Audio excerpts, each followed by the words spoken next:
c'est difficile de ne pas commencer par ça parce que c'est quand même l'événement principal du match. Un but qui aurait dû être invalidé pour une position de hors-jeu vérifiée et revérifiée, flagrante. Donc c'est très frustrant de perdre un match sur une erreur grossière d'arbitrage, une nouvelle fois. Si on bénéficiait, nous aussi, en Ligue 2, du VAR, le but aurait été tranquillement invalidé par l'arbitre, qui aurait pu se déjuger. Ça peut arriver de se tromper, notamment pour le juge de touche. Et puis le match aurait continué. Alors peut-être qu'on l'aurait perdu quand même. Hein. On ne sait pas ce qui se serait passé. Sauf que là, il se trouve qu'on l'a perdu sur un but qui n'était pas valable. Donc c'est très très frustrant quand on sait voilà, le potentiel offensif de cet adversaire et le match que l'on avait fait sur le plan défensif, avec finalement très peu d'occasions concédées, franches. Et au moment où justement, au cœur de la deuxième mi-temps, au moment où il nous marque ce but, j'avais le sentiment qu'on contrôlait le match et qu'on était de plus en plus dangereux. C'est vrai qu'en première mi-temps, on a été un petit peu timide.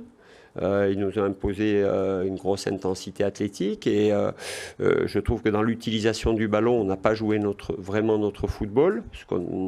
Mais on était mieux en deuxième mi-temps et c'est regrettable de prendre le but de cette façon. Mettre un attaquant hors jeu, c'est une manière de bien défendre. Pour un alignement défensif. Et là, on ne récompense pas le fait d'avoir bien défendu. Donc, en n'étant pas poli, ça fait un peu chier, quoi. Donc, voilà. Mais c'est comme ça reste le premier match. On espère qu'il n'y en aura pas trop dans la saison. Il y a aussi, j'imagine, le regret d'avoir deux très grosses occasions par Biron. Ouais. Au début du match et puis en début de temps. Oui, Mika était dangereux, mais voilà, il lui manque un petit peu de maîtrise dans le dernier geste, dans la finition. Mais bon, c'est comme ça. Déjà, c'est bien de créer des occasions de but.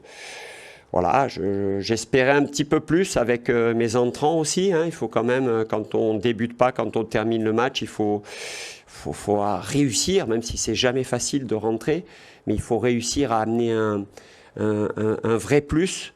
Donc voilà, et puis il y a eu des prestations, collectivement on a été présents dans ce match, j'estime qu'on a donné la réponse en termes de combativité, d'organisation, mais il y a eu des prestations individuelles un petit peu en deçà des matchs de préparation, voilà. Donc est-ce que c'est un petit peu de tension due au premier match de championnat, l'adversaire quand même, hein, je veux dire, ce soir il y a la grosse surprise, c'est la titularisation de Guirassy qui est sur le départ, qui vaut un montant à 2 chiffres en millions d'euros et qui ne devait plus jouer en Ligue 2, qui ne va sûrement pas beaucoup jouer en Ligue 2 et qui joue contre nous. Donc rajouter Agodos, Otero, c'est 3 joueurs qui peuvent jouer dans beaucoup de clubs en Ligue 1. Donc quand j'entends mon collègue se plaindre, bon, j'aimerais avoir un trio offensif comme ça, c'est du très très costaud. Et logiquement, hein, à un moment donné, on sait qu'avec ces joueurs-là, ça peut être dangereux. Et c'est pour ça que je trouve que mon équipe a été intéressante sur le plan défensif, parce qu'on les a quand même contrariés. Bon, voilà, c'est comme ça. Hein. Je ne peux pas dire, ce serait pas bien de dire la victoire d'Amiens n'est pas méritée ou quoi que ce soit, parce que c'était un match où les deux équipes étaient très proches. On sentait qu'à un moment donné, on pouvait chacun faire le chaos. Et j'aurais préféré le perdre à la régulière, sans un but qui aurait dû être refusé. Voilà. Le match aurait mérité de se terminer comme ça, et non pas sur une erreur d'arbitrage. Après le but d'Amiens, les joueurs avaient pris un coup sur la tête aussi, hein, moralement, c'était pas Pardon, j'ai pas compris le début de ta question, Romain. Après le but d'Amiens, oui. On a senti que tes joueurs avaient aussi pris un coup sur la tête. Ouais, c'est pas évident, c'est un tournant du match. Après, on a réessayé encore, mais on a été peut-être un peu brouillon. J'aurais aimé que sur la fin du match, qui a été très courte, parce qu'il y a eu très peu de temps additionnel, mais j'aurais aimé qu'on construise un peu, qu'on passe par les côtés, et on a joué un peu trop vite, long et direct, et c'était plus facile à défendre pour la défense adverse.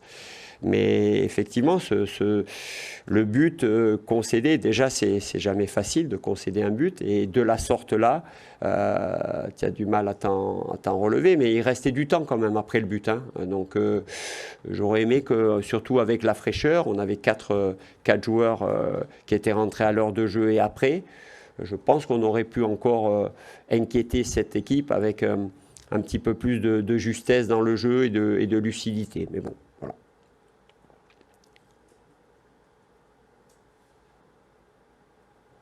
Les 3 minutes de temps additionnel, ça paraît hallucinant. Mais ça ne me paraît pas beaucoup, mais bon, ouais, là, c'est les arbitres qui ont décidé, je sais pas. D'habitude, quand on faisait 3 changements chaque équipe, il y avait minimum 3 minutes plus la minute. Donc c'était toujours minimum 4. Là, ce soir, je ne sais pas combien, moi j'en ai fait 4 de changements. Je pense que Lucas, il en a fait pas loin de 4 aussi. Donc 8 changements. Et puis, il y a eu des joueurs qui sont restés au sol, il y a eu des trucs, et on a joué que un arrêt de jeu sur le choc à la tête. Bon, voilà, mais bon, écoutez, c'est la décision de l'arbitre.